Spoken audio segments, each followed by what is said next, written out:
have a lot of cheerleaders around me. I've got friends and my partner and my family who are like, you can do this. Like like they're empowering, they really are. And I've had situations in my life where I've really needed that before, because I feel like society and most systems that we live in are there to protect the patriarchy.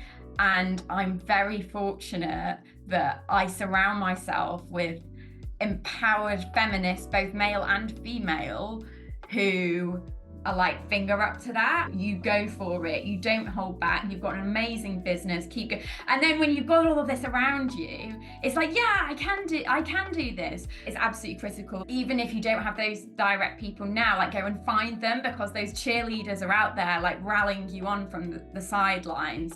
I don't have a co-founder, so that's been really critical for me to have that support network throughout. It sounds like 1 week, but the reality is the practical aspect, the legal aspect of it took 1 week. The relationships and the journey probably took more like a year. When I set out to start the business, I was just like, I didn't really know what I was going to do. All I knew is there was something that I wanted to fix. Didn't really know how to go about fixing it, but I also knew I needed to grow my personal brand, as everybody talks about. You need to build a network, as everybody talks about. And I couldn't argue with those things, I guess, but I didn't have them at all a year ago.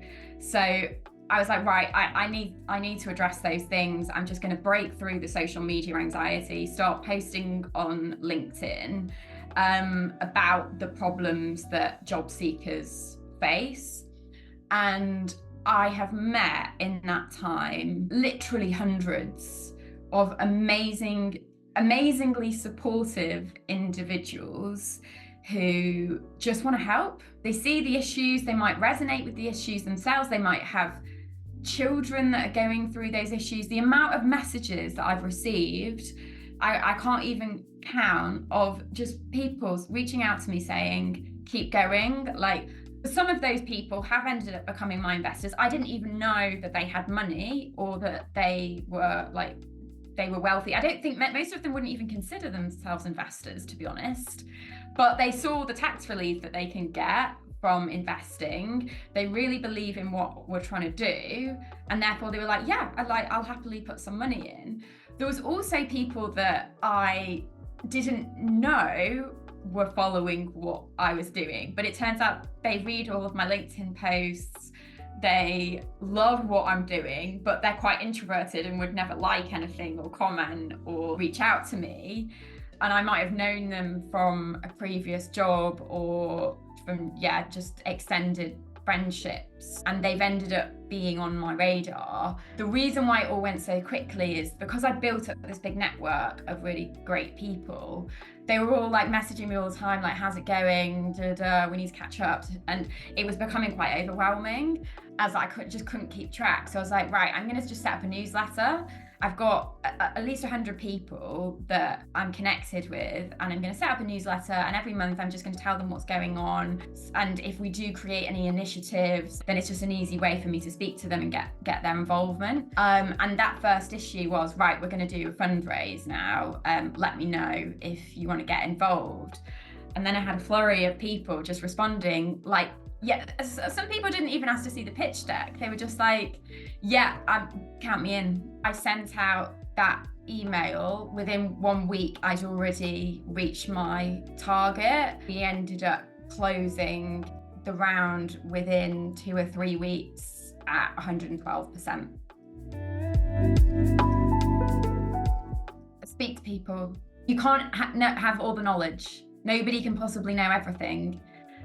And nobody expects you to know everything. So go and acquire that knowledge from the people that do know about that.